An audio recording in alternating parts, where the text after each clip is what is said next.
और भगवान के पुत्र हुए, विवाह हुआ रति के साथ में जो पत्नी है। अन्य भगवान के वंशजों के विवाह हुए, परंतु भगवान अपने बच्चों को नित्य बिठा करके, अपने घर वालों को, पत्नियों को नित्य बिठा करके सद उपदेश देते हैं।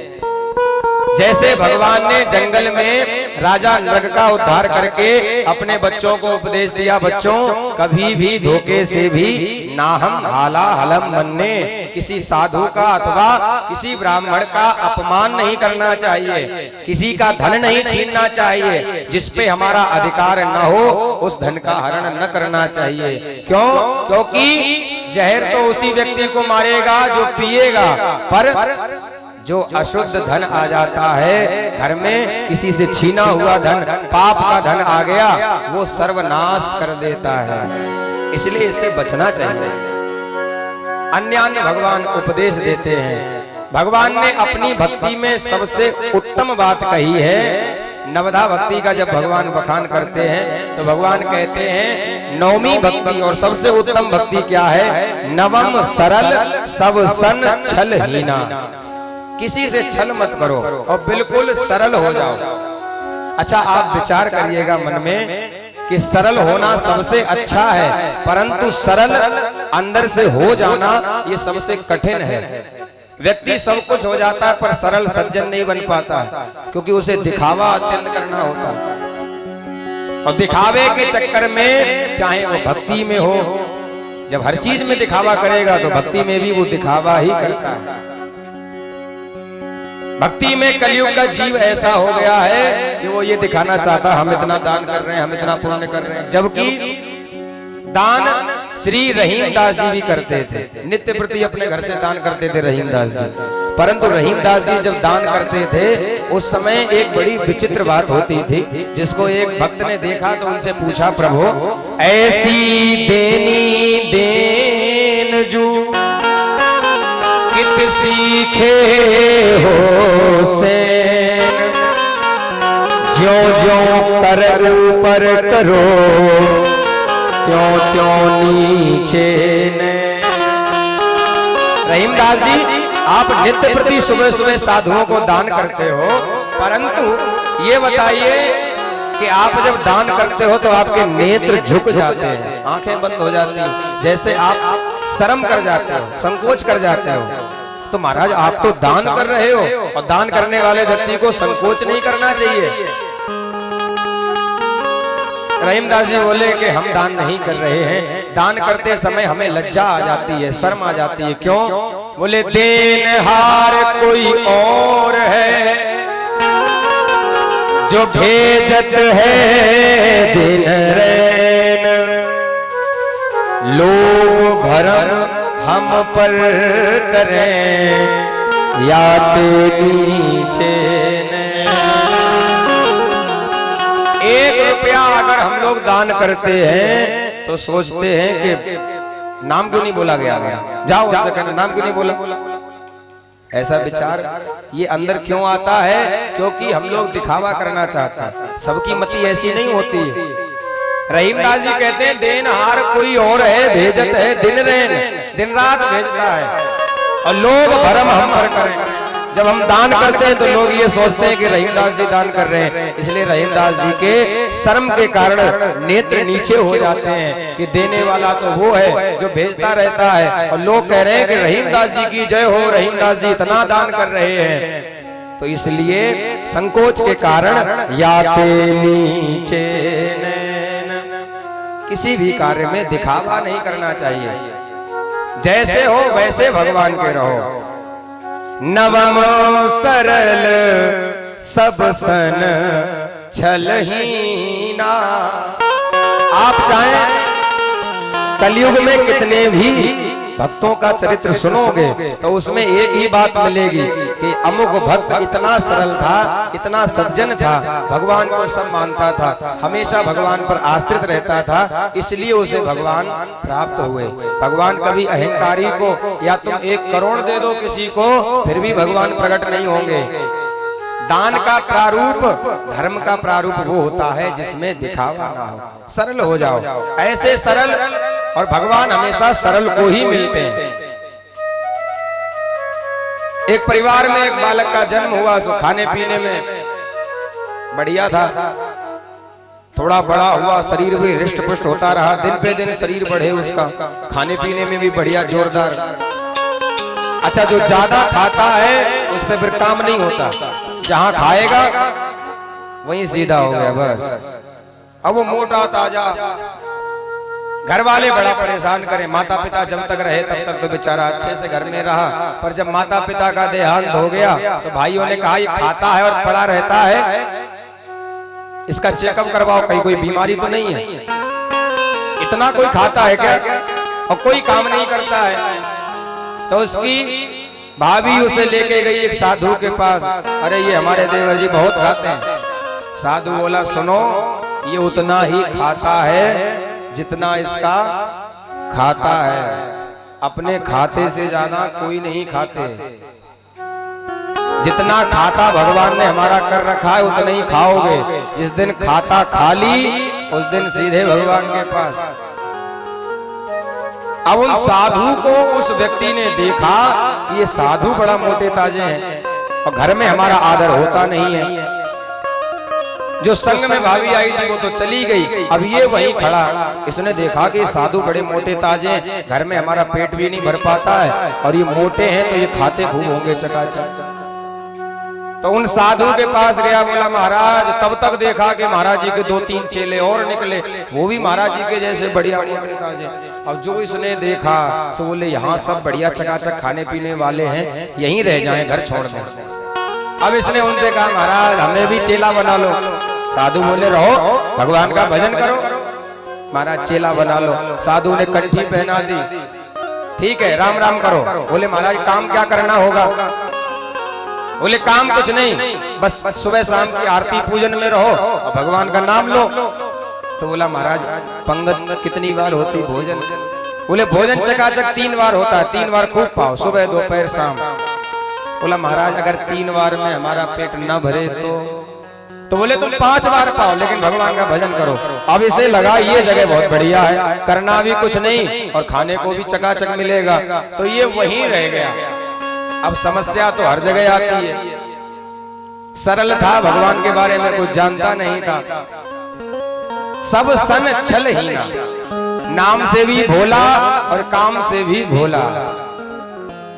अब ये भगवान का भजन पूजन वहां देखता तो है पर जानता कुछ नहीं है। एक दिन सुबह सुबह जगा, इसका काम था कि सवेरे जगे तो सीधा रसोई घर में पहुंचता था, क्या बना है आज, और फिर नहा धो के खाने के लिए थाली लेके पहुंच गए।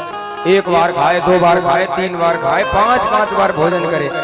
एक दिन सवेरे सवेरे जगा और जो ये भंडार घर में पहुंचा, देखा भंडार घर में सब चूल्हे ठंडे पड़े। अब जो इसने देखा आज कुछ बन नहीं रहा है, तो गुरुजी के पास गया। बोला गुरुजी आज वो भंडारी कुछ बना ही नहीं रहे, क्या है आज? बोले अरे तुम्हें नहीं पता है, देख क्या भंडारी क्या कर रहे हैं। भंडारी सब कीर्तन कर रहे हैं, भगवान का जाप कर रहे हैं। तो बोला गुरुजी वो तो सब भजन कर रहे हैं। बोले हाँ आज नहीं बनेगा। क्यों? बोले आज एकादशी है। क्यों? बोले एकादशी पे भोजन नहीं बनता है, सब व्रत रहते हैं। बोला महाराज आपके और चेले हैं, उनसे व्रत करवाओ एकादशी का। हमें अगर आज आपने एकादशी करा दी तो कल हम द्वादशी नहीं देख पाएंगे, हम तो भोजन पे आश्रित हैं। अब साधु बोले भाई बड़ी विडंबना है। तो साधु ने कहा कोई बात नहीं, देखो तुम वैष्णव हो गए हो, कंठी पहन ली है, साधु तो हो ही गए हो, इसलिए काम करो, यहाँ तो बन नहीं सकता है, अपना राशन ले जाओ और जंगल में नदी के किनारे बना लेना भोजन। और सुनो तुम अब साधु हो गए हो, इसलिए भगवान को भोग लगा के, भगवान को पवा के फिर पा लेना। अब इसके दिमाग में बैठ गई। ये गया भंडार घर में, आटा दाल अपना नून तेल लिया और लेकर के जंगल में पहुंचा। अब मोटा ताजा आदमी, कभी काम किया नहीं और आज अपने हाथ से बनाना पड़ रहा है। तो अपने हाथ से बेचारे ने बड़ी देर में तो खाना बना पाया। बना के जब बैठा, थाली लगाई, तब तक याद आ गया कि गुरुजी ने कहा था कि जब भोजन पाना तो भोग लगा देना पहले। तो भगवान को तो भोग लगाया ही नहीं, तो भगवान को बुलाना पड़ेगा। तो भगवान को बुला रहा है। अब इसे पता तो है नहीं कि भोग कैसे लगता है, ये तो सोच रहा है जैसे हम लोग खाते हैं वैसे भगवान भी खाएंगे आके। राजा राम आइए प्रभु राम आइए मेरे भोजन को भोग लगाइए। ओ राजा राम आइए, प्रभु राम आइए, मेरे भोजन का भोग लगाइए। राजा राम आइए, प्रभु राम आइए, मेरे भोजन को भोग लगाइए। ओ राजा राम आइए, प्रभु राम आइए, मेरे भोजन का भोग लगाइए। अब इसने भगवान को बुलाया और भगवान आए नहीं। एक थाली इसने भगवान के लिए लगा दी और एक अपने लिए, एक में भगवान पाएंगे और एक में हम पाएंगे, पर भगवान आ ही नहीं रहे। तो इसे ऐसा लगा कि भगवान ये सोच रहे होंगे हम इसके पास जाकर के सूखा रूखा क्यों खाएंगे, आश्रम में जाके खाएंगे, बढ़िया चकाचक 56 भोग खाएंगे। तो भगवान से कहता है सुनो, उस भूल में मत रहना। क्यों? वहां से तो हम ही अपनी जान बचा के आए हैं, वहां आज कुछ नहीं बना। भूल करोगे यदि तज दोगे भोजन रूखे सूखे, भूल करोगे यदि तज दोगे भोजन रूखे सूखे। एकादशी आज मंदिर में बैठे रहोगे भूखे, राजा राम आइए, प्रभु राम आइए, मेरे भोजन का भोग लगाइए। अब भगवान ने जो ही सुना, इसने कहा कि भगवान आचमनी अर्घान आरती यहाँ यही मेहमानी, आचमनी अर्घान आरती यहाँ यही मेहमानी। अरे सूखी रोटी खाओ प्रेम से, पियो नदी को पानी, राजा राम आइए, प्रभु राम आइए, मेरे भोजन का भोग लगाइए। अब ये भगवान को बुला रहा है, भगवान से कह रहा है प्रभु एक काम करो, अगर यहाँ नहीं आ रहे हो और आश्रम में जाने की सोच रहे हो तो प्रभु वहां से तो हम ही वापस आए हैं, इसलिए वहां कुछ नहीं मिलेगा खाने को। जो यहाँ सूखी रूखी रोटी बनाई है वो खा जाओ आके, हम भी यहीं पा रहे हैं। अब भगवान इसकी सरलता पे प्रसन्न हो गए और भगवान प्रकट हो गए। अब प्रकट भी भगवान कैसे हुए? प्रगटे प्रभु कौतकी कृपाला। प्रकट जब हुए तो सीता और राम दो लोग। अब इसने जो देखा तो ये सोचने लगा हमने तो एक भगवान को बुलाया और गुरुजी ने भी एक ही भगवान बताए थे और ये दो आ गए। व्यवस्था हमने एक भगवान की करी, एक अपने लिए करी, अब दो तो यही आ गए, पूरा यही खा जाएंगे तो हम क्या खाएंगे। पर भगवान को बिठाया, कोई बात नहीं प्रभु आओ।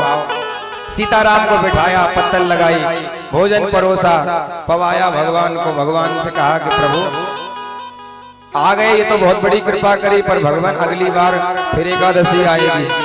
अब आज तो आपने कम से कम थोड़ी बहुत तो एकादशी कराई दी हमारी, पर अगली बार जितने लोग आओ पहले से बता जाना, उतने की हम व्यवस्था कर लाएंगे। भगवान बोले चिंता मत करो, हम आ जाएंगे।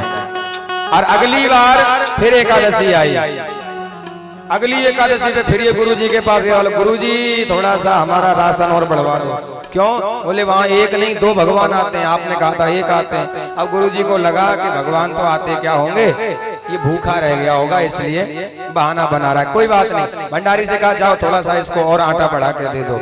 आटा दाल चावल इसने बढ़ा के लिए पहुंचा जंगल में और भोजन बनाया, बना करके बैठा। अब बुला रहा है दोनों को, सीताराम आइए, सीताराम आइए, मेरे भोजन को भोग लगाइए। सीताराम आइए, सीताराम आइए, मेरे भोजन का भोग लगाइए। अब जो इसने भगवान को बुलाया तो भगवान अब की बार सीता जी को तो लेकर के ही आए हैं, साथ में राम बाम दिशि जानकी लखन दाहिनी ओर। अब इसने जो सीताराम जी को बुलाया और भगवान सीता जी को भी लाए और लक्ष्मण जी को भी ले आए। अब जो इसने देखा भाई बड़ा है, तुम नहीं तजत आपनी चतुराई, एक को बुलाया तो 2 आए, 2 को बुलाया तो 3। अब 3 की व्यवस्था करी इसने। अब बड़ा परेशान, भोजन कराया, भगवान से बोला सुनो प्रभु बता दिया करो कितने आओगे, हम भूखे रह जाते हैं।